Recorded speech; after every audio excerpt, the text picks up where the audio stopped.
Welcome to the Creative Play and Podcast Network. Join us as we review our favorite RPGs, collectible card games, MMOs, video games, PC games, and bring up interesting topics and things that we'd like to share with everyone.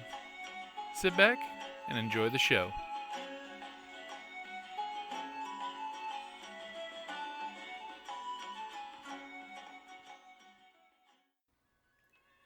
Hi, this is Kelly, aka Trixie from Ragnarok and Roll, a Scion to Ragnarok story, and Tilda Wimblewick from D&D Journey of the 5th Edition. First off, I would just like to say thank you to everyone for listening to our varied adventures, as well as for rating us on iTunes and rpgpodcast.com. If you haven't rated us yet, we would greatly appreciate it if you could. And if you're looking for more ways to support our efforts, we are now on Patreon, a great site where you can help us continue making more podcasts, as well as some special surprises for our patrons. If you can, please look us up at www.patreon.com/cppn. Every little bit helps. And again, thank you for listening. They want to establish things like people are being eaten by vampires, or creatures have learned how to fly, or we're all getting sucked into a terrible vortex. They would invent an actual mechanic in the game that would reflect that in some kind of gameplay. So the first thing I want to tell you is that art and fluff and background is not enough to carry the concept of your game. And it doesn't matter if it's video games or cards or board games or whatever. All games have mechanics, and mechanics lend to the flavor of what you're doing. So in that respect, when it comes to steampunk, your mechanics need to reflect some of the more popular moods of steampunk without trying to refine it down to like one magical, this is steampunk. One thing is steampunk is heavily mechanical, okay? No matter what you look at, even if it's magical based steampunk, I've seen a lot of really good magic. Steampunk has got a heavy mechanical element, even if it's a magical mechanic, or it's working with steam, or I got Aether powered generators. It doesn't matter. People are putting things together and taking things apart to make them better, or to make them do wondrous things in steampunk. Ergo, if you're designing a steampunk game, we need to have some kind of element where things come together and come apart to make things accomplished. In my own game, Twisted Skies, we just decided that the best way to do this would be to go straight for the gadgets. Steampunks love gadgets. We all love wearing them. We all love making them. And so we dedicated an entire card type in our game to gadgets. We call them tech cards. We take pictures of all the different gadgets that we come across at conventions that we think are super cool. We make cards out of them. And in gameplay, they go in and out of play very rapidly. They're affected by other cards, and they move around on players. But it's the ability to carry this awesome gear, which is very much a steampunk element, that brings that mechanical element into it. We also brought airships into it, which have stats that interact in the game. Because at the time when we started designing the game, airships was all anybody was doing. Does everybody remember like 5 years ago when everybody was an airship pirate? Yeah. Everybody was an airship. Come on, guys. You know, it was really bad. Everybody was airship pirate, and everybody had way too much hair gel. I wonder who they were imitating.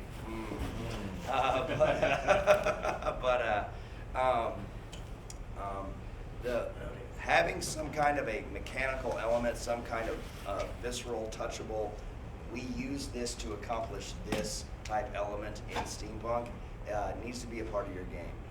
How do you represent that? Well, there's a lot of great examples out there. Steampunk Munchkin actually has a cog and disruption mechanic in it, where you like collect these little cogs and they allow you to do things in the game. I've seen steampunk games where you literally have pieces that you have to put together like a puzzle on a game board because you're putting something together. Again and again and again, there's some kind of at least representative mechanical element, okay? I had a friend who designed what he thought was a steampunk game, but it had dragons in it. So the people on his cover were all wearing steampunk clothes, and he had steampunk art throughout his product. But in the game, all the pieces and everything that it talked about, it was people wearing steampunk clothes, riding dragons, fighting each other. So they moved around these hexagons and rolled dice to make things happen. And he couldn't understand why steampunks weren't latching into it. He's like, I got the art. He's like a hired professional artist. Look at these sexy steampunk women in these corsets with these goggles, and these brave, dashing gentlemen with their brilliant mustaches. He's like, why don't the steampunks like my game? And I was like, well, if you took all the steampunk art off of it, this could be, and you just played it, you would think this was like a high fantasy game because of the way you constructed it, because of the elements you've put into it. You're focusing on a more magical, more biological aspect, and you're like, where's one thing? When I finally boiled it down, I was like, where's the steam, Matt? Where's the steam in this? It's called steampunk. You've got a bunch of guys wearing goggles riding around on dragons fighting each other with lances. Now, while that is cool, you're going to lose some steampunks. And I'm going to tell you this, no matter what steampunk product you design, you're not going to hit everybody on the mark. We could walk into that closing ceremony tonight and say, hey, what is steampunk? And there's 1,500 people in there, and you'd get 1,500 different answers, because there is no hard definition of steampunk, and I pray to God there never will be. The fact that everybody gets to bring their own flavor to the table, the fact that it is constantly evolving, is what makes steampunk fascinating and a fun community, but it does make it a challenging genre to put into materials, especially games. So it has to have that steampunk element. Where is the steam? Where are the engines? Where are the airships? Where are the gadgets? Where are the hats? Where are the goggles? And do they do something? They can't just be, we're going to make the same old game we always make. We're just going to slap goggles on all of our characters. Lots of game companies have attempted this and have met very limited success. Like just taking something you already make and just writing steampunk across the top, not always good. The new Steampunk Munchkin was highly anticipated. It's come out. It did well at first, but now it's trailed off. I am friends with Steve Jackson of Steve Jackson Games. He lives in Houston, about 2 hours from my house. He actually went to the university that was a rival university of my university.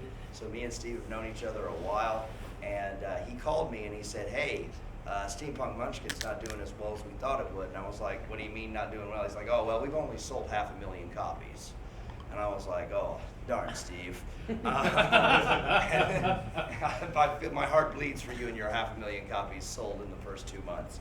And he said, no, I don't really get it, man. And I was like, well, you kept a lot of the same mechanics and you kept a lot of the same thing. And I was like, it's constantly evolving, dude. It's constantly changing. Everybody has a different opinion. He's like, yeah, but Jim, you told me that Steampunk's already played Munchkin and they really like it. And they do. He's like, how are they doing it? And I said, this way, man. We'd go buy your Wild West set, and then we'd go buy your space set with all the ray guns in it. And then we'd go buy your Munchkin booty set, which is your pirate set, and we'd shuffle them all together. And guess what? When you take lots of ray guns and space shoots, you take a lot of Wild West stuff, and you take a lot of pirate ships and sharks and stuff like that, and you shuffle it all together and you play it, it comes out like steampunk. You mix Munchkin Cthulhu in there, and boy, it gets really steampunk really fast. So I was like, you overthought it, Steve. You thought too hard. You're like, we got to have these little tokens that have cogs in them, and they're cool and all, but you took that extra step that you didn't need to take. You already had really good products. So it's a stepping game. You will misstep if you're making a game product for the public. You can misstep with any finicky genre. That's why game companies, I get questions like, why aren't there more steampunk games? Why aren't there any steampunk movies? Why isn't there a steampunk series on TV? Well, it's because current. Everybody wants a steampunk Star Wars. Everybody wants the equivalent of the big blockbuster for steampunk. I got a couple Harry Potter, frankly. Yeah, I see that. What I tell them is when you're in entertainment, and we ran into this all the time when I worked with Wizards, and when I talked to AEG, which is a large game company in California that also owns a magazine company, and the thought in publication of any mass media is we have to net as many people looking at this as possible, and niche markets are finicky. They're finicky. Steampunks are finicky. Okay, 1 year we all want to wear bowlers, and the next year we all want to wear top hats. 1 year we want plain goggles, and then the next year, oh my gosh, somebody found a way to make glowing lights go on goggles. Now we all have to have glowing lights on our goggles. 1 year in Texas Steampunk, all of a sudden everyone was wearing a kilt. It's just like 3 years ago, all of a sudden every steampunk had to have a kilt, even the ladies. That is a rough, scary environment for a game or any kind of media publication company to try to service a finicky niche market like that. And if you're going to design something, you're designing something for fun for you and your friends to play with, that's great. But if you're trying to design something for publication, you need to understand right now that the market that you are targeting is finicky, it shifts. And whatever you make today, it will most likely not like tomorrow. It will become old very fast. It will become old news. It's one of the reasons I'm constantly adding expansions onto my game. I am constantly traveling the country and taking pictures of new steampunks, is because if I don't keep pumping out a fresh expansion like every few months, my product will die on the vine. And I've got to get 5 years out of that product. And just about any professionally published game of any type, video games need to have a 1-year shelf life. They need to be able to sell, they need to have a big release, and they need to taper off as they go down, but they need to keep selling until at least the next Christmas. That's the idea. Video games almost all come out at Christmas. They almost all come out in the 90-day window around the holiday season. And they've got to give a good, consistent downgrade of sales for 12 months to be considered a success. It has to keep going. Okay, if a game only successfully sells and consistently sells for 6 months or less, it's considered a failure in the video game industry. Traditional games, things like board games and card games, they need to be able to be financially viable. If you're really doing this for profit, so traditional games have to, especially role-playing games, they have to have a long shelf life. They have to go like 5 to 7 years of dedicated following from your customer base, or you're going to lose your shirt in the end. Realizing that their model is different. Traditional games start off with a small following and become more and more popular as they age. Video games are very popular at the front due to hype, and then taper off and lose popularity as they age, because newer games are coming out that are cooler and have new technology, etc. So remember that if you're actually thinking about doing that. Who is actually considering getting into professional game design and trying to make money off of it? Anybody? Yeah. Hey, I salute you. It's a dying field. There are less and less of us every day. Last time I checked in with the Game Manufacturers Association of America, independent designers, and these are people who don't work for a large game company, a traditional game, tabletop game, numbers less than 200 people in the North American continent right now. Guys like me who sit down and are like, okay, what does the dice do?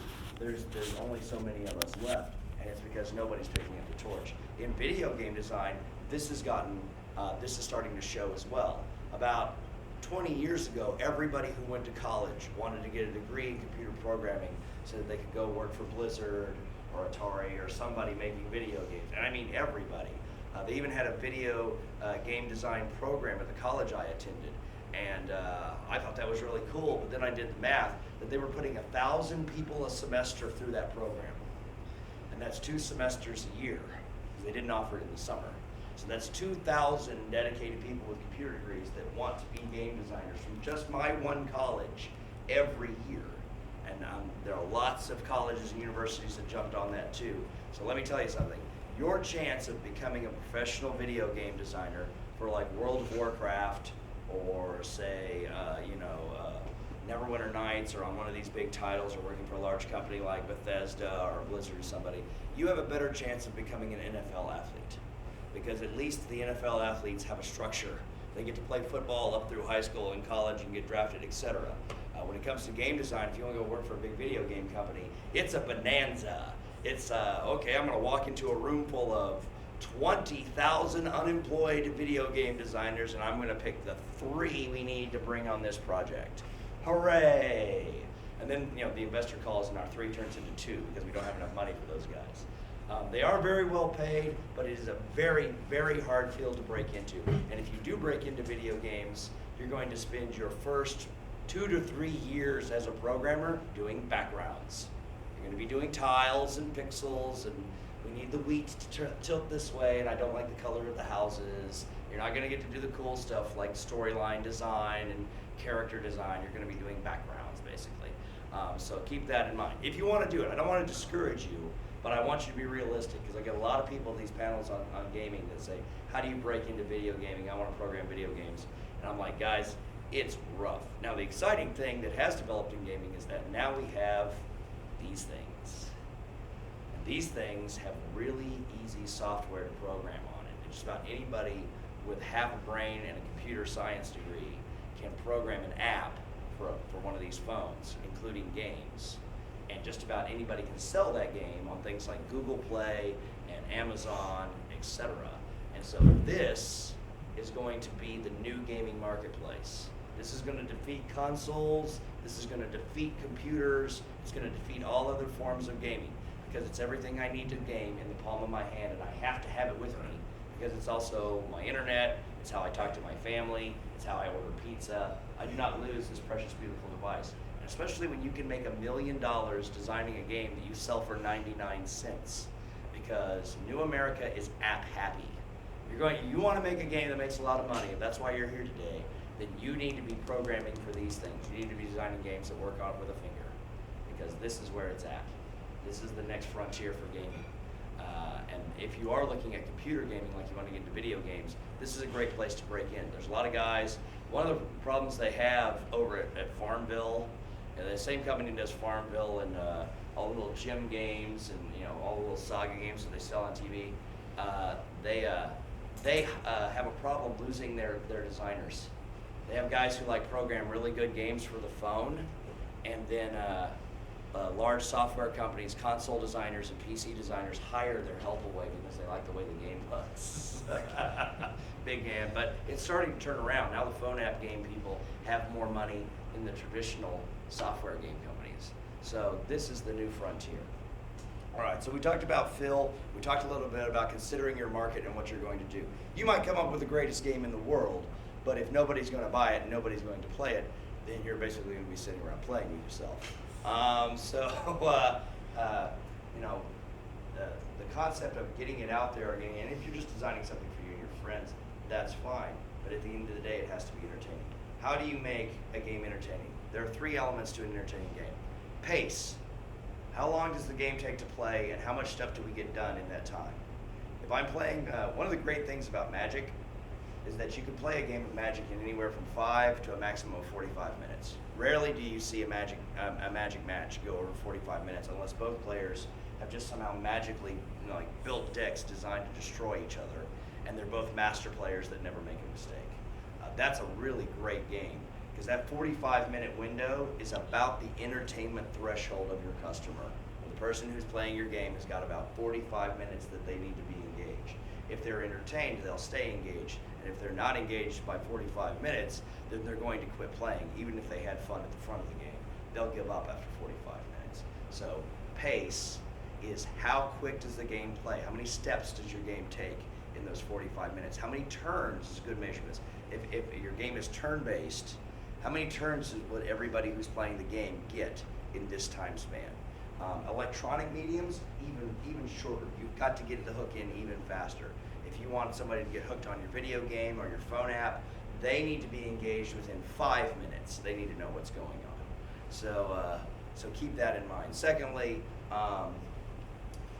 beyond pace, the second feature is, I'm sorry, I got hit in the back of the head and I threw a really loud party last night where I had to scream a lot, so I'm not 100% this morning. I apologize. It was a great party. What? It was a great party. It was a great party. It was a little too great. You see all that trash in the hall? Okay, the second factor after pace is inclusion. Okay, how many people does your game appeal to? Does your game appeal to children? Does your game appeal to adults only? We are publishing a product right now that is 18 and up. It is not for kids. Okay, about the place where gaming starts. Any kind of commercial game product is 5 years old, and it just goes up from there. People play games, all the way till the day they die. You have to decide which section of that age group you want to shoot at, because it's very hard to design games, unlike television programs or movies. Games, when they're designed, they have to have what's called a target audience that is very tight, because you have to design rules and mechanics and controls that an age group can understand. Okay, people under the age of 12 cannot play my card game, with the exception of my daughter, and that's because she lives with me. Okay, so you need to look at, in addition, is your game appealing? There are games that only appeal to men. There are games that only appeal to women. There are games that are designed just for men. There are games that are designed just for children. There are games that are designed just for older people. So you need to consider your audience and how broad, because that's going to determine how mechanical you make it, or how you design your mechanics. Children's games obviously have to be easier to understand and play. Older people's games can be more complex. College age people, it needs to have fantastic art and it can have a little bit of complexity and simplicity. And you got to consider that when you're designing what's your target audience. So after appeal, what is your appeal? Who are you trying to appeal to? Your third factor in designing a good game is, and no matter whether you want to make money or not, is marketability. And this is even with a game that you're just playing with your friends, because generally I find that if a game is something people wouldn't sell or wouldn't buy, even if you're not selling it, it's not fun. It's just not fun. Okay. I've sat down with guys and played their little prototypes that they made out of wooden blocks, and this moves this way, and I've drawn my own game board, and we play this whole thing, and we play through the whole rules, and we give it a shot, and I play his demo, and they're like, well, Jim, what do you think? And I'm like, I wouldn't buy it. Did you have a good time? Sorta, but I wouldn't buy it. Really? Yeah. Because that's the level of fun you want to get to if you're designing something that's going to take up people's time to entertain them. It has to be entertaining enough that if it was a product, even if you're not looking to sell it, that they would be willing to drop anywhere from $19.99 to $69.99. God, can anybody believe what video games have gone up to these days? Sweet Jesus. I bought my Pac-Man cartridge for $5 at the store. It has to be something, and even if you're not going to sell it, because I get that, well, I'm just making a game at home for me and my friends. Well, if your friends wouldn't be willing to spend money on it, it means that you have failed. It means it's not entertaining enough for people to take their wallet out, then it's not an entertaining game. Okay, so marketability.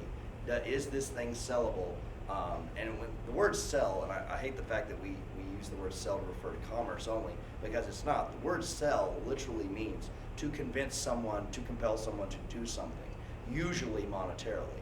So can you sell your game? Can you hook people with it? Can they be interested with it so much that even if it was for sale, they would be willing to pull the money out of their wallet and buy it? So remember that. So those are the three big ones: pace, appeal, and marketability. Even if you're not selling it, it needs to be so enjoyable that people will spend money on it. Now, let's get into the steampunk meat. Number one, art. There's some concerns in steampunk art for games. Number one, steampunk art has a wide array. Like over on this end and the adult end, well, we have the adult end, don't we? I mean, let's be honest, guys. Steam Girl is out there. You can punch it up on Google just like that.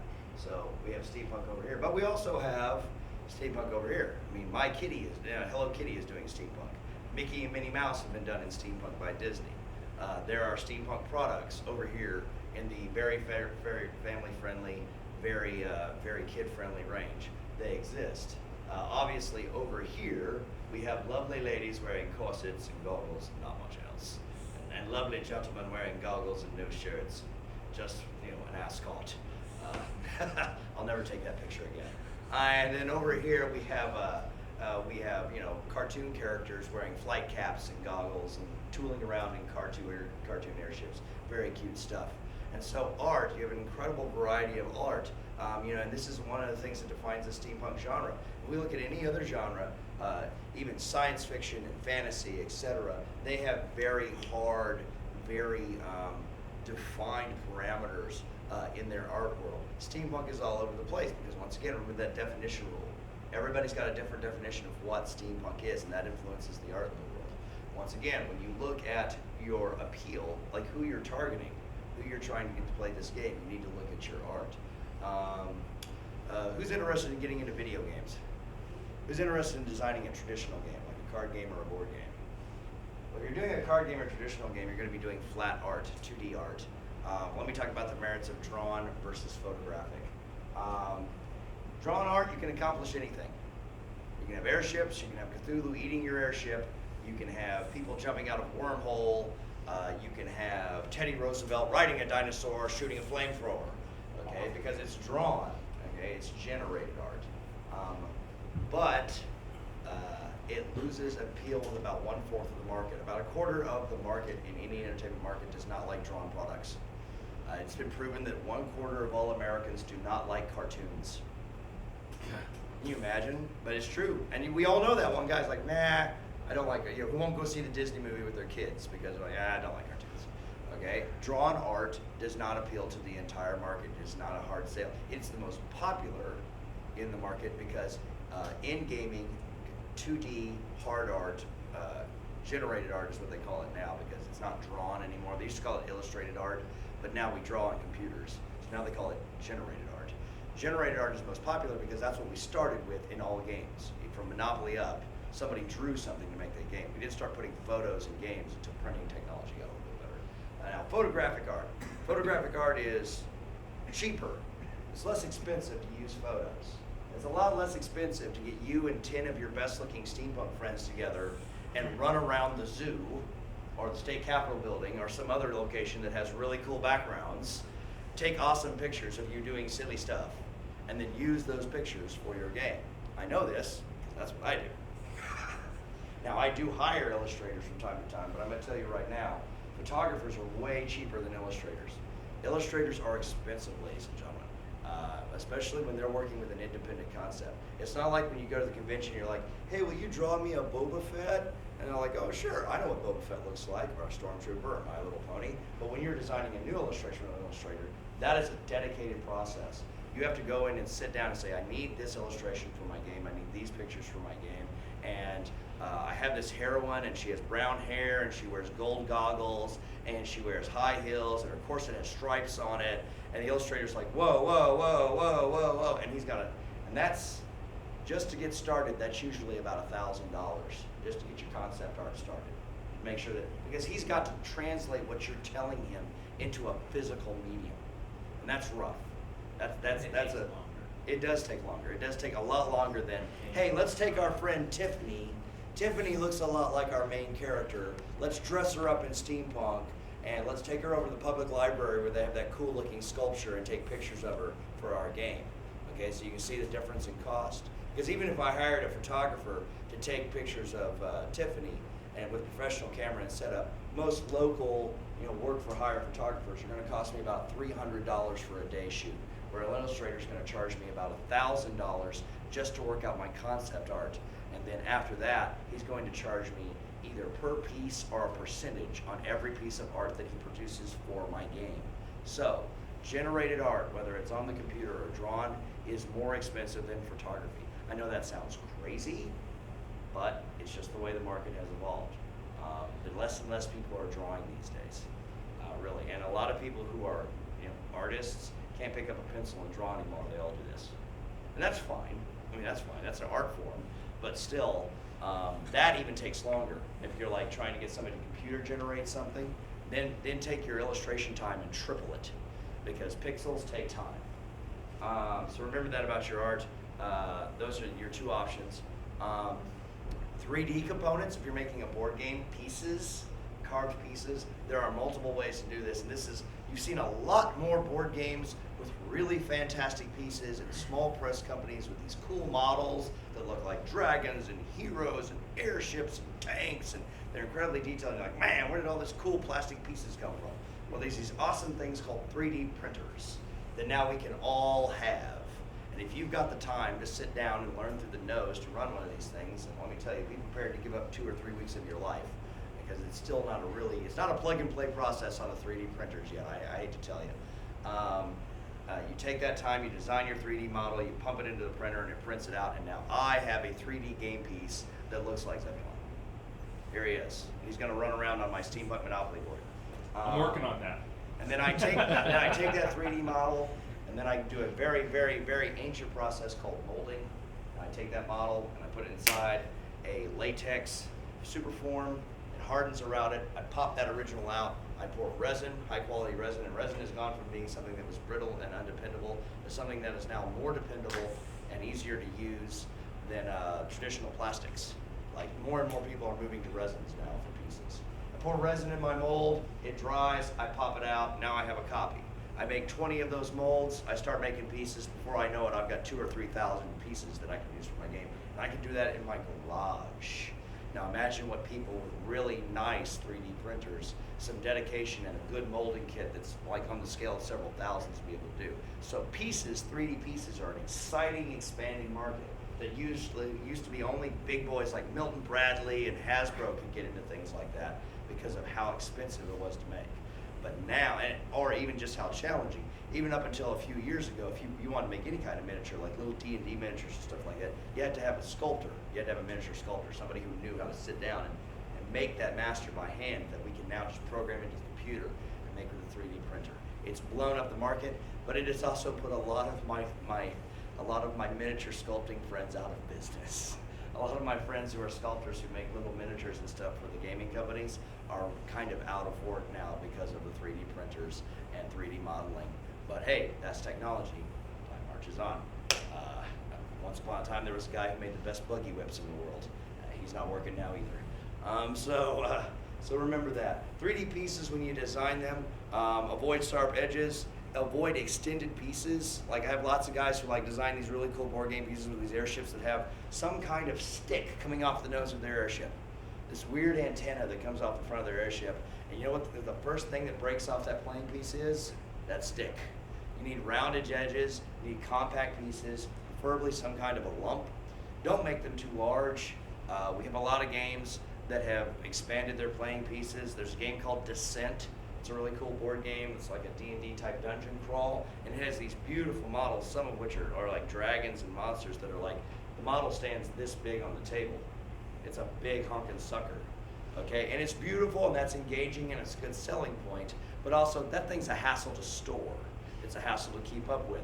You have to put all the pieces back in the box just so, or the box won't close. Who hates that about board games? When you put all the stuff back in the board game box, and it's like, why is it? This is the box you came in, close.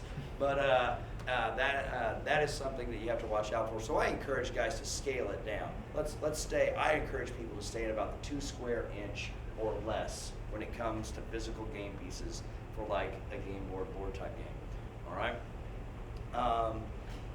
Other artwork issues, and some exotic stuff. Exotic artwork, there are guys who have pop-up games, board games that when you fold them out, you set another piece on it that's made out of cardboard or something, and it forms a building or a castle or an airship tower or whatever. Those things are really cool, but money, because that is a special illustrator who knows how to draw that art that is not only beautiful, but is also a functional model that can be like put together back and forth many times and not fall apart in the life of the product. There's also a move towards what's called translucence, which is basically any kind of like plastic that has art on it, and then you move it around games over top of cards or over top of the boards to see things. You can make messages appear. Translucence has been kind of a cool fad that come and go in the gaming industry. They get hot for a couple of years and then they go away. Those things are not expensive to design, believe it or not. Any idiot can with a Word copy of Microsoft Publisher can usually design them, but extremely expensive to manufacture because the cost of the raw materials that make translucence is petroleum. It's oil. And so guess what? The cost of manufacturing translucent game effects for your game will do this the whole time of the life of your game. And that's why we don't keep them all the time in the gaming game. When oil is cheap, you see all these cool little plasticky things in gaming. When oil goes, like all those little plasticky things go away. Everybody's like, what happened to all the little cool doodads? Well, I know. They're all sitting in Saudi Arabia waiting for the price to go down. They'll be doodads someday. And that's one of the reasons we made the move to resin in gaming, is because resin can be produced independent of petroleum products. So it's not dependent on the price of oil. So there's some ideas about art. Let's open it up to the panel. Does anybody have any ideas or questions about game art, generating it, contracting it, designing it? I'm not going to tell you what steampunk art looks like. You're at TeslaCon. Obviously, you know what steampunk art looks like. But you do need to make some decisions about what kind of art you're going to go. Are you going to do cheesecake?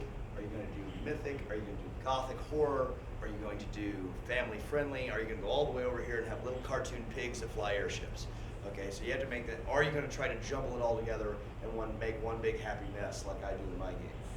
Good luck with that. That's not terribly successful. But please learn from my mistakes. But you have to make those decisions when you're designing, even if it's from three-dimensional. Really, theme and like your target audience is really important when considering your art. Like keep it appropriate. It's more than keep it appropriate. Keep it marketable. You know. Nobody's going to buy The Adventures of Cato for their 7-year-old daughter, or they shouldn't. Okay. Any questions about art? Hiring artists. Does anybody have questions about how to hire an artist, how to contact an artist? You guys are. I bet we're all tired this morning. It was a long night. Okay, moving on from our design, actual mechanics, designing the mechanics. How does the world work? When you design a game and you design the mechanics, you're doing one thing. You are defining the world of physics. You are the laws of nature in the world of your game. You decide how gravity or acceleration or the rules of light work, because you are literally the master of what's about to happen in this game. Okay?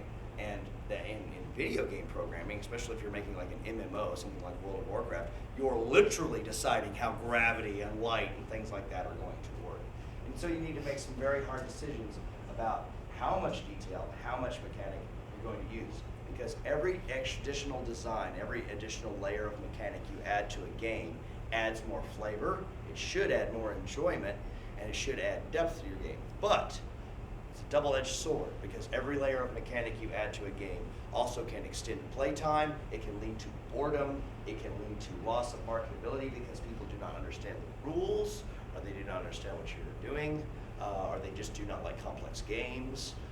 So, be careful when you are deciding how your game is going to be played, whether it's going to be played simply because it has 3 rules.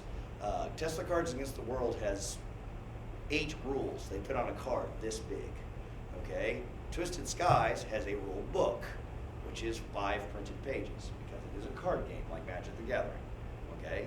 Now, one of the things is part of that markability that rules into your game design and what kind of mechanics you use is that is part of marketability. There are people who like complex games. If you play Magic, it's because you know how to do math, you have a mind for strategy, and you enjoy engaging other people in complex strategy and tactics in a competitive environment, okay? But that's you. That's not every gamer in the world, okay? If you play Munchkin, it's because you like playing Fuck Your Buddy. You like sitting around the table and stabbing your friends in the back, okay? And you like goofy art, and you want it to be quick and easy to learn and easy to play.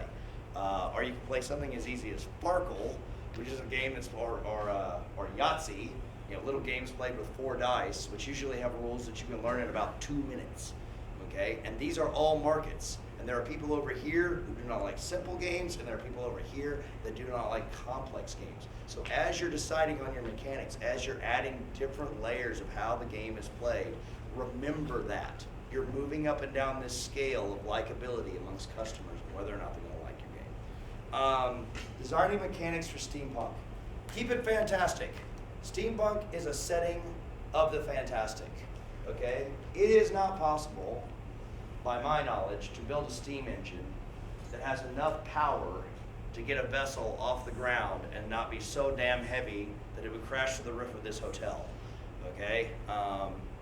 So at the very beginning, the concept of a steam-powered ship that flies through the air is fantastic already on its face, or gigantic mechanical robots stomping around in 1885. So your mechanics need to have an element of the fantastic. When you design your game, it should be possible to do things in the game that you can't do in your own life. Steampunk is a heroic, fantastic, exciting setting. Even in subgenres of steampunk, things like dark steampunk, or what some people start calling goth punk, which is steampunk mixed with horror, or whimsy punk, which is steampunk mixed with cartoons. People who are running around as steampunk Pinkie Pie or steampunk My Little Pony or Hello Kitty. All of these aspects are fantastical on their face. So if you make your steampunk game too realistic, and there is uber realistic steampunk that's very steeped in history and very steeped in the real 1800s, it's just a slight variance, just a little twist here or there, and that's fine. But even those are fantastic on their face. Like I met one guy who said, I don't know if my concept is steampunk because my concept is I don't have flying airships or anything like that, but I have in my concept that the British Empire, like Queen Victoria never died. Like she became an immortal and she lived forever, and the reign of Queen Victoria has lasted like 270 some odd years. And so because of that, the world never moved beyond the level of technology that Queen Victoria was comfortable with, and that's why we're all still running on steam. Is that steampunk? Because I don't have any magic, I don't have any flying airships, etc. And I was like, you bet your sweet ass that's steampunk. I've read that book. Yeah. That's transatlantic tunnel. There you go. Harrison. Yes, and that is steampunkish. That is steampunkish crap. Why? Because it has an element of the fantastic. You know, what we all have in common as steampunks is the first thought you have to be a steampunk is you say, what if? What if once upon a time? Or what if we never did this? Or what if we still did this? The what if factor needs to be a part of your steampunk game. It needs to be imaginative. It needs to inspire the imagination with the fantastic. Secondly, it needs to go, in my opinion, one of three major theme directions. It either needs to be horrific, such as Lovecraftian Cthulhu type stuff. It needs to be whimsical, because there's a lot of whimsy in steampunk. There's a lot of silly steampunks that do silly things and have silly themes and silly stories. That's fine. Or it needs to be adventurous. Okay, we're going to go to the deepest reaches of Africa and extract the magical aether gem with a retracting mechanical claw of doom. You know, it needs to be adventurous, whimsical, or dark. Do not try to mix more than two of these at a time. Okay? Once again, learn from my mistakes. My Little Cthulhu. My Little Cthulhu. Like, sure, we can have everything in steampunk in one game. It won't look like a train wreck. Please, learn from my mistakes. It will look like a train wreck. I'm going to make a new game called Trainwreck. So it needs I think I've seen that game. Yes. Sorry. There needs to be, so remember, steampunk is a game of, steampunk is a genre of big themes, of big ideas. It's catchy, it's out there. Okay, so when you design your mechanics, you want there to be bold moves and bold actions in your games. Your game has to have what we call antithesis. It continues to move, it chugs along, it keeps up its steam. Something me and the other steampunk game designers joke about is like, this game's got no steam, it doesn't keep it up. Okay? Also, and then finally, when you're designing mechanics for steampunk, I have another panel I do just called Basic Game Design. I actually have a master class on game design that's like, if you want to take it, you can go to the University of North Texas, and it's worth 2 college hours. There you go. And you'll be bored stiff. And then thirdly, for steampunk, there needs to be resolution, and it needs to be expected resolution. One of the reasons we all like steampunk is because we kind of know the ending, but we don't. We know how the age of steam turns out. We know how society moves forward because we've all taken a U.S. history class or world history class, and we know how the Industrial Revolution went and how it got us where we are today. Okay? There's a comfort in that. There's a comfort in steampunk in knowing we're in the 1800s, it's going to be adventurous, and in the style of the 1800s, the guy's going to get the girl, everything's going to come out okay, we're going to save the airship, or we're all going to get eaten by Cthulhu and our souls will be damned for all time. One of the two, but we have expectations, and we get resolution in steampunk. Even if you read novels by people like Sherry Priest, even if you go all the way back to all the way to K.W. Jeter back in the 70s, there's resolution in steampunk. And that's because there was resolution in the Victorian world. Okay, it wasn't like today we like to say, whatever. Whatever would not have flown in the 1800s anywhere in the world. They were a definite people. They didn't have the ability to get on the phone and say, so what were we talking about? It's like, no, if I talk to you a day about an idea, we're going to work this out right now because you might die of cholera tomorrow. So I really need to work this out right now. There's resolution in steampunk. Whether good or bad, whether the players succeed or they fail, they resolve. There's no hanging chads and cliffhangers. They just don't do well in steampunk. Numerous steampunk novels that have gone with a cliffhanger mechanic have done poorly, and you need to meet your players' expectations with steampunk, okay? Because steampunks have expectations. We all had expectations when we came to TeslaCon, didn't we? We were coming to Wild Wild West. We'd been to TeslaCon before. We'd heard about it, or we'd seen the website. And we were like, hey, there's going to be some kind of awesome gimmick.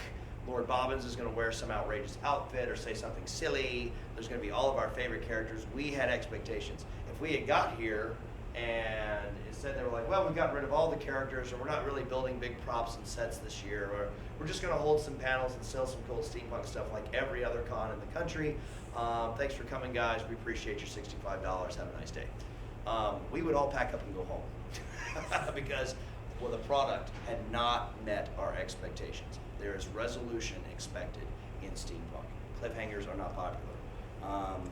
So keep that in mind. So how do you design mechanics? when you sit down to design mechanics, and I'm going to talk about traditional gaming guys here, I'm not going to talk about video games, because this is a little bit more then we're going to get into programming, and that's a lot more complex. In a game, when you're designing a game, the first thing you need to do before you think about art, or what you're going to call it, or how long your instruction book's going to be, you need to look at what you're actually playing with. When I sit down to design a card game, I go get an index card. I go get a piece of cardboard. And I sit down at a table and I lay that piece of cardboard in front of me, and I'm like, what can this piece of cardboard actually do? Okay, well, I can turn it this way, I can stand it back up, I can flip it over, I can turn it that way, I can turn it this way. Let's draw a picture on this side and a picture on this side. Now I can do this or that or this or that. I can turn it this way. I can pick it up and throw it away. I can put it in a stack. I can take it out of the stack. What are all the things I can actually do with my hands with this thing? Because you want to know what? Everything I can do with that piece of cardboard just became a game mechanic. If you do this with the card, this happens in the game. If you do this in the card, this happens with the game. If you flip the card over, this happens in the game. You take the card and you throw it away, that happens. You get the card and you give it to your friend over here, this happens. Those are all mechanics. So if you're going to be working with a physical game, actually sitting down and physically working with what you're thinking, what can I actually do? Because if you don't do that, you're going to limit yourself. We had a big problem with Magic back in the 90s. We hit a wall. And it was that we couldn't figure out anything else to do with the cards. You shuffle the cards, you draw the cards, you put them in your hand, you play the cards die, they go to the graveyard. Wow. And the game had been that way for a long time, since it came out in like 92. The game had been shuffle, draw, play, go. And we hadn't gone anywhere else with it. And so towards the end of the 90s, we started experimenting with things like we would, exiling. Cards go away, and they can't come back. They don't just die, they're gone. They're out of play. They're gone forever. Flipping cards over. We did that for a while in a couple of sets. Cards got turned upside down, and they'd have different rules on the other side that you could read. We had cards that were two different cards, one on the top and one on the bottom, and depending on which side was up, that was the monster you had. Like, this monster was white, but this monster was black. And they both had different mechanics depending on which way you had the cards sitting. And so literally how we got to that point was they pulled all of we had a big meeting with like 45 people, and we all get in this room and we sit down in Seattle, and then he's like, okay, we gotta brainstorm through this, and we talked about art and design, and let's get rid of this rule, or let's have 2 decks, or let's make the backs pink. Oh God, we came up with all kinds of crazy crap. At the end of the day, Tom Jackson, who doesn't work for him anymore, but was like the lead of development, got up and was like, you know what, let's do this. And he pulled a magic card out of his bag, and he walked up and he went, what can you do with that? Blah, blah, blah. It's a flaming, it's a flaming goblin. You can blah, blah, blah. No. What can you do with this physical object? What all can we do with this? How can we touch it? How can we move it? How can we play with it? And that was how we figured out many of the new mechanics that are very popular in Magic today. Exile literally came from this. One guy was like, well, I guess I could just take this. And he just flung it off the table and flew it in the floor. And Tom was like, exactly. Somebody write that down. Pick up card, throw on the floor. And that was the birth of Exile. It was like, this card is gone and it cannot come back. So something like that. If you're going to have physical components, actually be physical with them. If you're going to make a board game, like a board game is a surface, so get a piece of paper with little pieces moving around on it. Okay? So get a piece of paper and go like, I just went and stole some little like toys out of my daughter's room. It's like, okay, all right, well, we got the fairy princess, and we got the little, furry teddy bear, and we've got the unicorn, and do. Even that, move them around. Okay, I'm gonna have a board that moves in a circle. Oh no, that doesn't work. I'm gonna have a board that moves in an S curve. Oh, that doesn't work. I'm gonna have a board that moves from each corners. Well, that works, but everybody does that. So same thing. If you're making a visceral game, get visceral. Get your hands on something. And start teaching yourself what your materials are actually capable of doing. You might surprise yourself, and you'll give yourself expandability. In my card game, you do not flip the cards over or turn them over or put them face down with their backs up. Yet. But it's going to happen. Why? Because someday I'm going to have to come up with something new to entertain my customers. And I've got those ideas, those mechanics tucked in my back pocket. Because 5 years ago, I sat down with a piece of cardboard and said, what all can I do with this card? Okay, so if it's a visceral game, get your hands on something. Don't start designing art and mechanics and etc. Because when you're designing game rules, you'll hit a wall. Let's talk about that in game design. Hitting the wall. That's what we call it in game design. Hitting the wall is, oh crap, I don't know how to do this. Well, turn the card sideways. No, that's what you do in turn 2 to get your airship. Oh, well, flip the card over. No, that's what you do in turn 3 to get your coal to power your airship. Trade cards with the guy across the table. No, we do that in the combat phase. Oh crap. Oh holy crap, I don't know what I'm going to do. And usually that happens because you drove into design without actually analyzing the physical aspects of the game materials and what they could actually do. And it can be as stupid as someone, and I'm literally I've been in game design meetings where some guy walked into a room full of people with a scratch board with like tons of stuff scribbled all over it, and guys were like rubbing their eyeballs because they've been at it all night, and some guy eating a sandwich from the day shift comes in and says, "You should just turn it upside down." Like, walks yeah. Hey, what if we put monsters on both sides and you just flip them around? Wouldn't that be cool? Oh, like, that'd be cool. And then they walk off and you're like, hit you. I hate you so much. We've been here 8 hours on this. So get those physical aspects down because you're going to hit the wall. That happens in every game design. You come to a point where you're like, my brain doesn't work. I cannot figure out, I know what I want the game to do, but I can't figure out how to do it, how to like make a game effect that makes what I want to happen. What do? Do I turn cards? Do I roll dice? Do I flip a coin? I don't know what to do. If you've taken the time to analyze your physical aspects and give yourselves options, shoot, my assistant designer writes them down. I have an assistant designer that designs about 1/3 of our cards. He lives in Tulsa, Oklahoma. And when I went over everything that a piece of cardboard could do, he wrote them all down. And then he put checks next to the ones that we were already doing, and he put circles around the ones that we weren't. He was like, okay, to be used, being used. And he has it sitting in his desk for when he's designing cards. So that he can pull it out, because if he ever hits the wall, he just goes and grabs that piece of paper, and he's like, what have we not done yet? We can flip the cards over. Okay, call Jim. What do you mean, no? What do you mean you don't want to do that until 2017? Let's do it now. I need to design this card. Get that in there. Video gamers, you're the same thing. Video game designers are going to hit the wall as well. They get to a point where they're like, I just don't know which way to make the character go. I don't know if he should go down the right path or the left path. I don't know where we're going to put the new zone. There's a cool thing in programming called zone layering. Because believe it or not, video game programming is so elementary that once upon a time we designed games this way on a flat. We designed games 2-dimensional, like Zelda. Like everything was on a grid map, and it just kept going out and out and out and out and out and out. Now we still do that. We still design games that go out and out and out and out, but you kind of hit a wall programming. You can only go out so far. And we were like, and in game design and video game programming, they're like, how do we get over this? And then somebody was like, well, if we've filled all of this up, how about we do this? We leave this here, we go, and we slap another one on top of it. It's called design layering, and it's really cool. And they use a lot of this in WoW. In the program, in the code for World of Warcraft, the realm of the Lich King sits right on top of Stormhold. They're like in the program, they're like literally on top of each other in the virtual layout of like how the program works. That zone is actually right here. It's not over here. When you run, you think you're going this way. You think you're going west, but actually you're going up here because that's where it sits in the program. It's called program layer. Okay, and that was an aha moment because somebody hit the wall because they didn't know. We've only spread out so far. Where are we going to go? You're going to hit that point. Tools for getting past that. Number one, take a break. When I say take a break, I don't mean go have a cup of coffee. I mean literally take like 2 or 3 days of not working on your game. Don't work on your game for like a week. Set it aside. Work on something else. Go eat a sandwich. Go to a movie. Go on vacation. Come back. Every time I come back from TeslaCon, I haven't been like working on any products for like 3 or 4 days. I come back, I'm fresh with ideas on how to make things work. I figured out how to make one of the new cards work this weekend just talking to somebody in the hallway. Okay?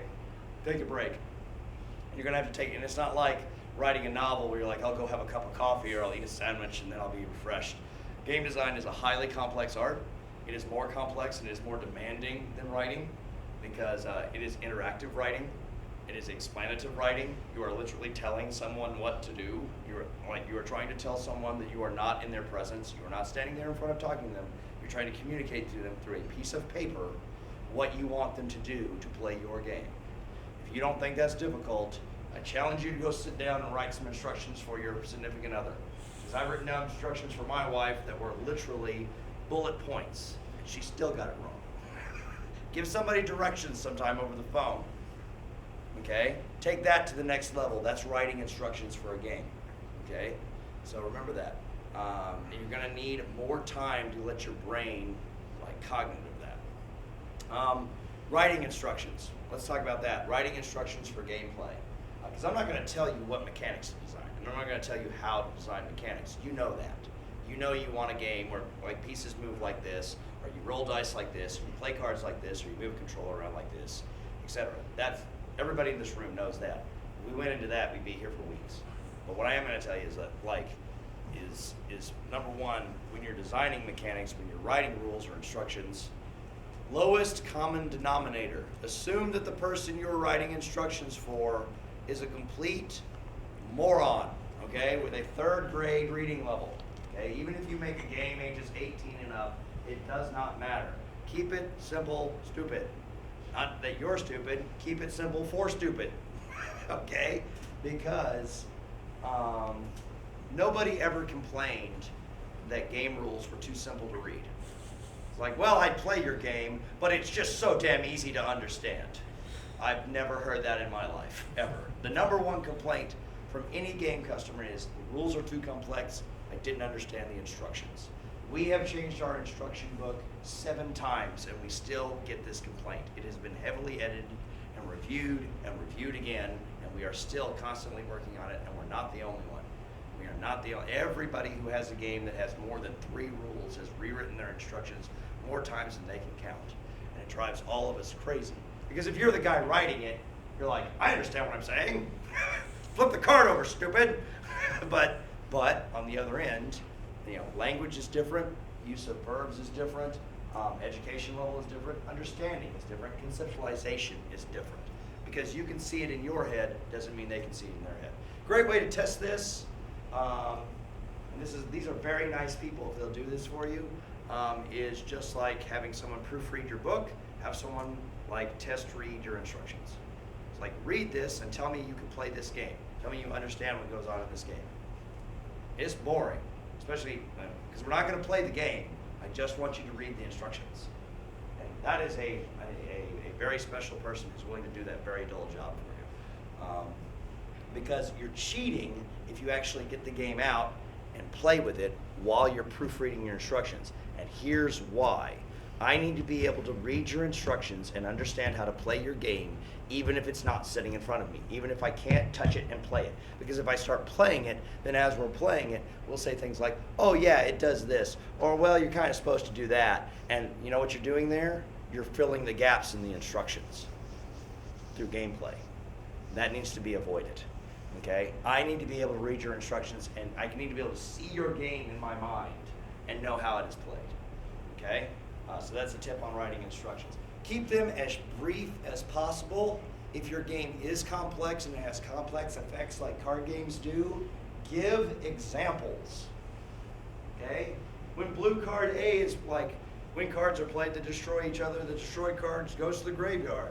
What does that mean? Well, example, when blue elf comes out and you play Immolating Fireball, Red Goblin is sent to the, if you can do a picture with little arrows showing all this stuff moving around, I know that sounds retarded, but it's the market. You have to assume that your customer is literally the worst educated 3rd grader in Arkansas. Okay, they're just complete morons and they don't understand the English language. Use small words, don't use big concept words. Like I had a guy who used to work for us who wrote gigantic words. Is like, Utrecht's mortify. This, no. Is that like a fluff term? No, that's like a game term. No, let's not do that. Exchange. No, don't use the word exchange. Use trade. Like small words, simple concepts, as quick as possible. If you have to use a big word, use a big word. but keep it simple. Everybody's education level, everybody's intelligence level is different. Lowest common denominator. Think of the stupidest gamer you've ever played with. Okay? Oh man, Larry. Yes, write your rules for Larry. But this one is exiled to fenestrate it. Yeah, exactly. And yes, and clearly defined. Do not have open-ended rules. The English language, ladies and gentlemen, and boy, we learned this at WotC real fast. The English language is a language of exceptions and addendums. This word means this, but it also means this. This word Except means when it also means this. except when it also means. The word may means you have the option to do something. The word shall means you have to do it. That was an important discovery at WotC one day, because we had a guy who was a pre-law who came through playtesting. He was like, you know, the word may means it's optional, right? It means I don't have to do this. And you know the word shall, if you use the word shall here, the word shall is imperative. There's no option. If you tell somebody you shall do something, you do it. That's why the word shall is used in legal documentations. Such and such shall, such and such shall. It's not because they like the Bible, folks. It's because the word shall is imperative. You have no option. You shall do this. You will do it. Even the word will isn't as imperative as shall. So the English language can be interpreted a lot of different ways. Punctuation, where you put a comma. Oh, the delights that commas and periods have caused. Let's eat grandma. Yeah. Comma save lives. The comma save lives. Comma. Oh, but there's a comma there, which means there's a step. It's like you do this, comma, then you do this. Well, actually, you do all of that. There's a comma there because grammar. Well, sometimes, and this is terrible, but sometimes in especially printed materials, to get the idea across or to get people to play the game mechanic the way you need them to do it, you take grammar and say, bye, Grandma, and you just chuck it out the window. You know, you're done with grammar for a minute. You skip those commas or you skip those periods because you know they'll be misinterpreted. They'll cause breaks or pauses or misunderstanding along the way. The English language is confusing, so keep it simple. Simple words, simple concepts. Whatever you're doing, put it in the simplest sentence you can possibly do and use as little punctuation as possible. And I know that sounds terrible. Maybe it's a dialogue on the state of society, but that is what you have to do if you want to make a game that people are going to be able to play and understand when you're not sitting there. Because I can sit down and play any of my games with everyone in this room, and we'll have a great time. But I'm the designer, okay? I'm the guy who designed the game. So obviously, I'm going to be able to get you through a game in a really good time. I need you to sit down and have a really good time with my game when I'm 3,000 miles away and I don't know you, okay? I don't know you. Every game, weak games that I see on the market right now are games that have really big FAQs, really big question and answer sections on their forums. Huge forums, big, huge rules forums. Now, for complex games, that's understandable, especially games like Magic or Pokemon that have evolved over several years and several sets. But if you just put out a board game, you have 5,000 rules questions on your website from your customers in the first month, there is a problem in your instructions. There is a serious issue in your instructions. And then you have to publish the most dreaded thing in the game manufacturing field, the dreaded errata.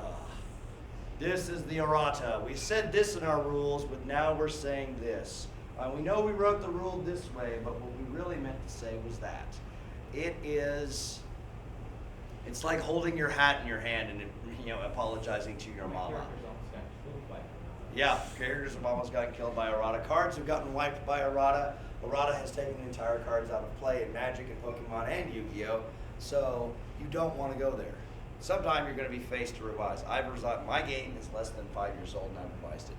We have 5 or 6 cards that we were like, yeah, that sentence structure was pretty crappy. We didn't get that across. You know what? One of the trickiest words in writing rules, especially on cards or board games or anything, is the word you.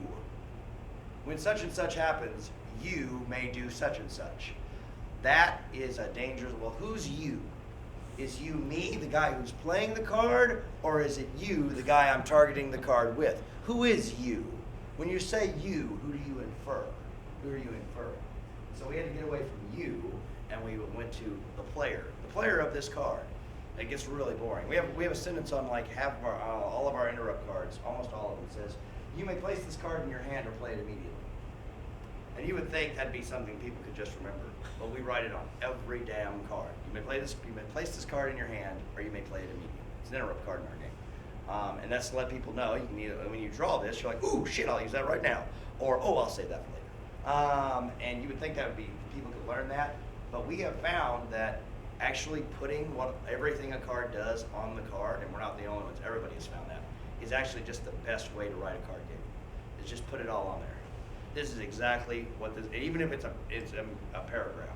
And if you can, avoid the paragraph. The most joked about cards in Magic are the ones that you get a Magic card, or you get and there's even a couple of Pokemon cards like this, and it's in size 5 font.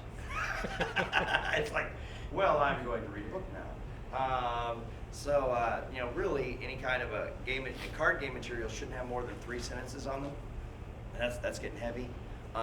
Board games, writing on the board should be no more than titles and simple sentences. It's a board game. It's supposed to be visual. It's supposed to be looked at. If it needs more than a sentence, it needs to be in the instruction book.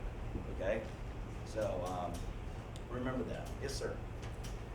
I'd like to point out that sometimes you can make things just a little too simple and run into the same problem. You do. One of the most tragic Magic games I ever had was one where the other player laid down a card that said, your opponent loses next turn. Next turn came around, I lost. It was on the card. Yeah. I had to obey it. Right. By the manual. Yes.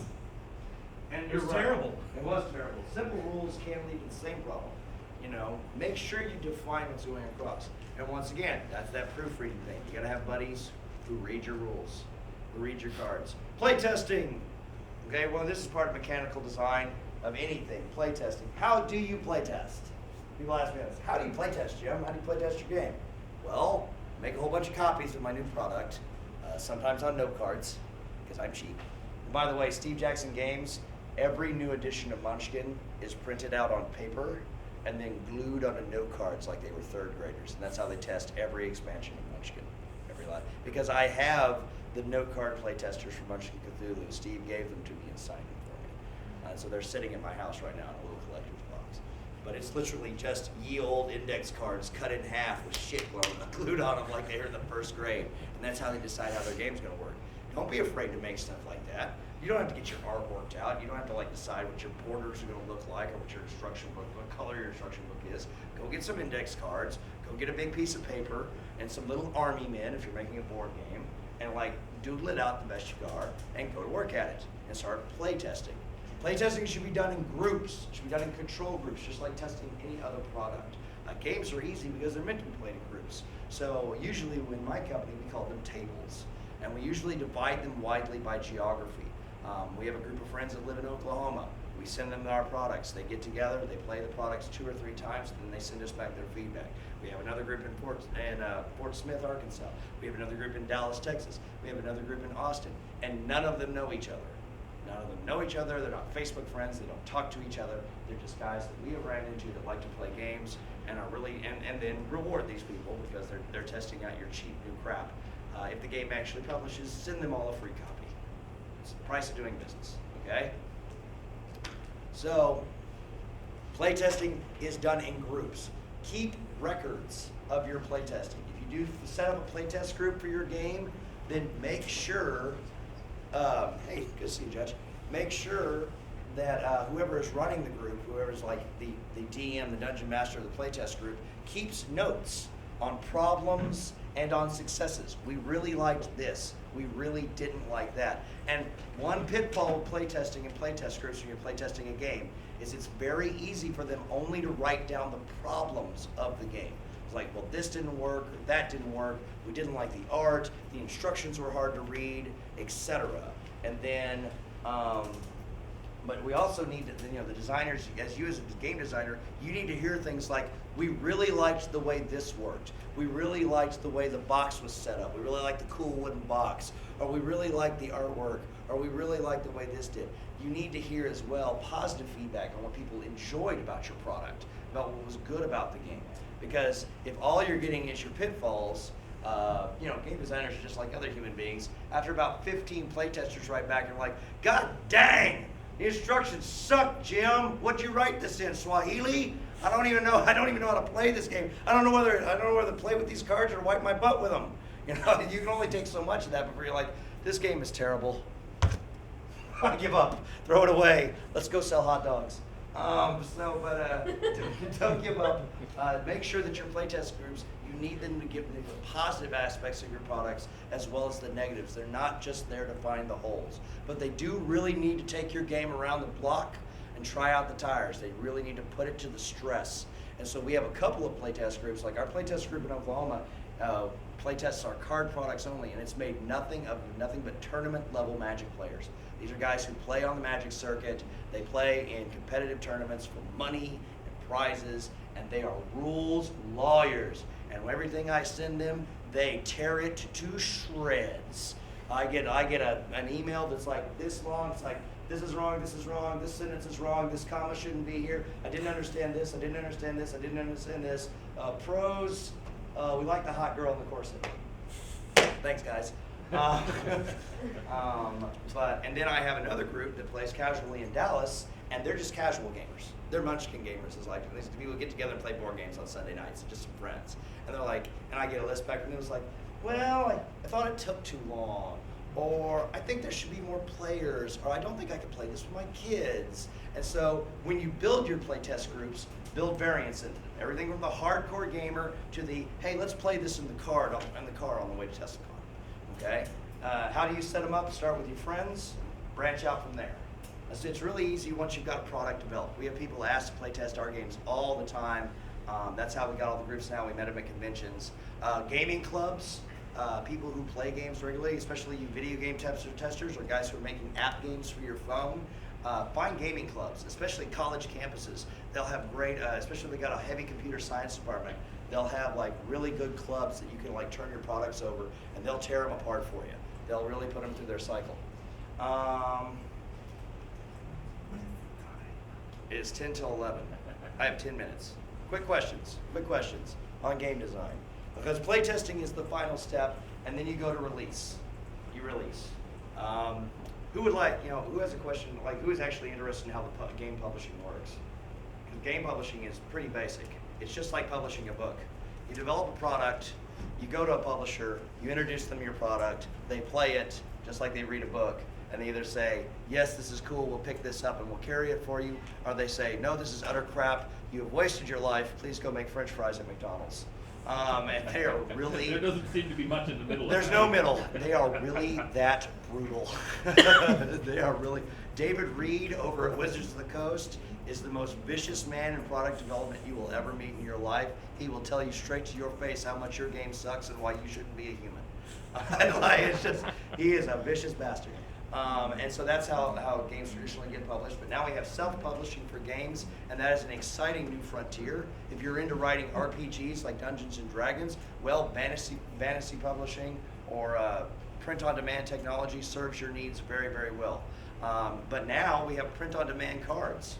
That's how I got into the card game, because now they've invented new technology where they have print-on-demand card games. That means everybody in here could design their own poker deck with their own faces on it, upload it to the service, and then get their own card decks made, no upfront cost to you. That is a unique new technology. I know because our product was one of the very first card games using that technology. And let me tell you, we screwed it up pretty good the first few times. We broke the machine once. That was an awesome phone call. Wait, Jim, what was in this file? This file is corrupted. Whoa. It's like, I have a 60,000 piece of equipment that's like burning down right now in my department. No, wrong number. But there's a lot of options now. In fact, now, for those of you guys who want to think about designing board games, there's actually a service out there that will design plastic pieces and do custom dice for you on demand and send them to your home at low cost. It's all available now. That market has opened up. You don't have to be Milton Bradley or Hasbro anymore to do this stuff. But once you go to playtest, you go to publishment, and once you've published, you are not done. Your game will continually grow. It will expand. You will errata it. You will change it. You will change the instructions. You will change the art. You will do a new edition. Why do you do a new edition? Well, you've come up with better ways to sell and play your game, and if you're really evil, you release your new edition, so the old edition isn't good anymore, so you have to buy the new edition, and we all make money. Does anyone recognize this model? Yeah. Very popular in the game. So we've got about 5 minutes. I can take 2 questions. 2 questions about game design for Steampunk. So, advice on balancing inventors. Inventors. So basically, you have like an inventor character who builds this neat device. Well, now he can give that super weapon to all of his people, friends. and everyone's got this super weapon. And now the game's off the And rails. now the game's off. Resources. In every game mechanic, whether it's role-playing games, board games, or card games, etc., the production of powerful elements released into the game environment can be controlled by the resources necessary to produce the dangerous element. Ergo, if your mad scientist is going to make a ray gun that's going to break the game, I'm going to make sure that that ray gun requires a crystal and a type of metal and an energy battery that can only be found on like 3 places on the face of the planet, and they're all guarded by griffins. How about that action? Now go make your game-breaking gun. I dare you. Rocks fall, you die. I've found like that's a difficult thing for them to balance because there's all those stages before that where it's like, okay, I can just do gunsmithing. I'm a badass gunsmith, so I can fix that gun and make it better. Right. And the game master goes, no, I don't want him to do that. I don't want to do that. Resources or resource management is one of the biggest tricks in a game designer's toolkit. The additional thing is malfunctionism. We actually built a malfunction mechanic into Twisted Skies. If you roll a 6, when you roll your d6, whatever gadget you're using in the card game overloads and explodes, and you have to throw it away. You don't have that cool gun anymore, especially with more powerful weapons. If you roll a 6, it blows up and goes away. In a role-playing game, if you kill so many people, you run out of ammo. Ammo limitations. Those are great for role-playing games. So I have this awesome +7 bow that can kill dragons at 500 yards and shoots lightning. Yeah? Where do you get lightning arrows? Crap. I have a very bad harp. So resource management is a great way to limit that. Breakability is a great way to limit that.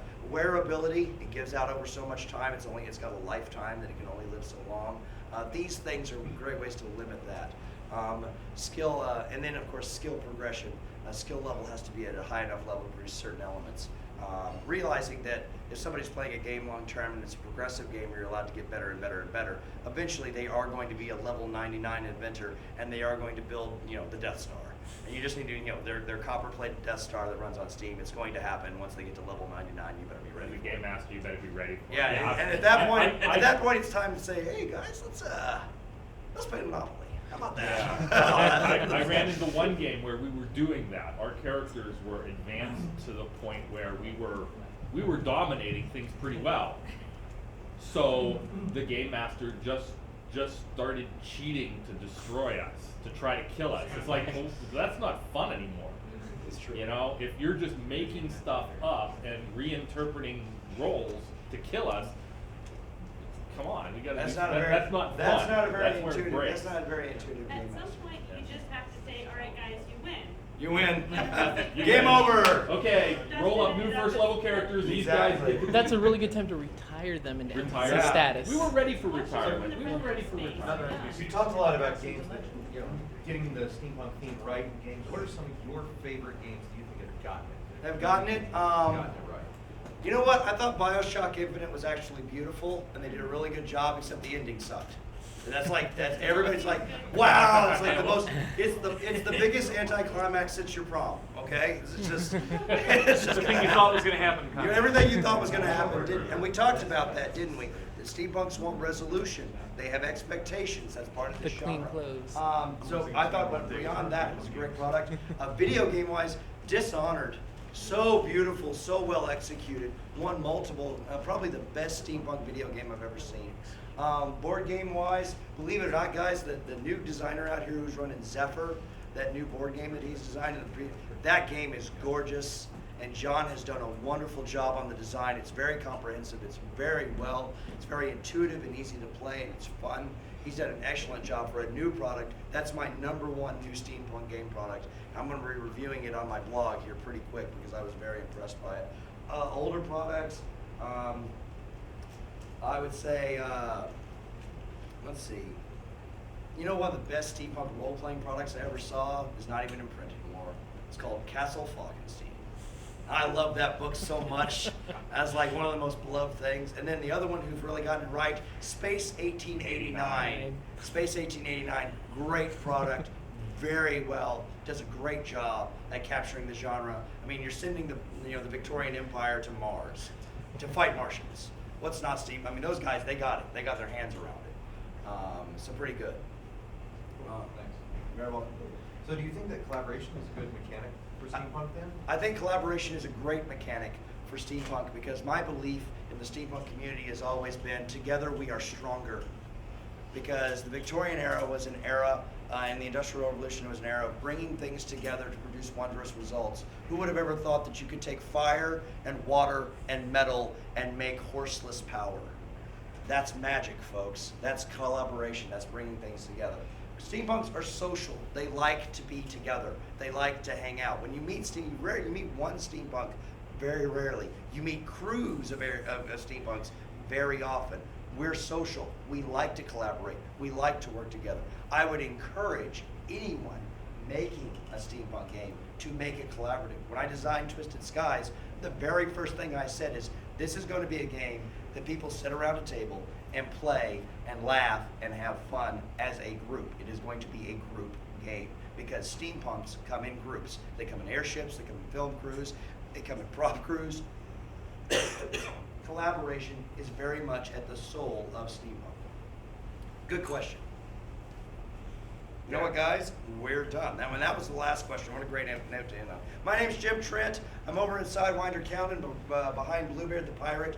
Come by and see me and ask me any additional questions you see, and please buy some of my games. If you like having gaming programming on the schedule at TeslaCon, tell TeslaCon, because every year we have to lobby to make sure that gaming programming is included, because unfortunately, as much as we love him, Lord Bobbins is not a gamer, and by his own words, he doesn't get it. So please let TeslaCon know that you like gaming-based programming. And thank you for coming today. I appreciate your attention.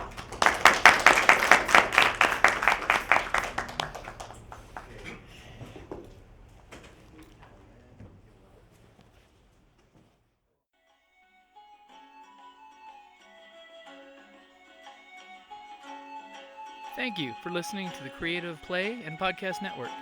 And feel free to enjoy our other shows, such as D&D Journey of the 5th Edition, and Scion Ragnarok and Roll, a Scion hero to Ragnarok story. Thank you for listening.